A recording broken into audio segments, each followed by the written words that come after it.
ভাগ্য একবার লেখা হয়েছে পৃথিবী সৃষ্টির 50,000 বছর পূর্বে।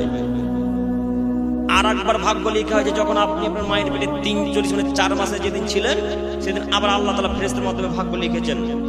আবার এই শবে কদরের রাত্রে আল্লাহ তাআলা ভাগ্য লিখেন 1 বছরের মধ্যে আপনি কি করবেন, কবে মারা যাবেন, কতদিন চলাচল করবেন, কি করবেন না করবেন, সব কিছু আল্লাহ তাআলা লিখে রাখেন এই কদর রাত্রিতে।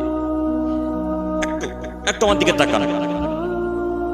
আমি রাস্তাতে চলে যাচ্ছিলাম, যেতে যেতে যেতে যেতে মনে করেন যে হরিশ্চন্দ্রপুরে অ্যাক্সিডেন্ট হয়ে আব্দুল করিমের মৃত্যু লেখা আছে। কথা একটু বুঝবেন, অ্যাক্সিডেন্ট হয়ে আব্দুল করিমের হরিশ্চন্দ্রপুরে বাস স্ট্যান্ডে মৃত্যু লেখা আছে। আজকে এখন আমি কাদের রাত্রে দোয়া করলাম আল্লাহকে, বললাম আল্লাহ আমার হায়াতকে তুমি বাড়িয়ে দাও, আল্লাহ কোথাও যেন আমার দুর্ঘটনা না ঘটে।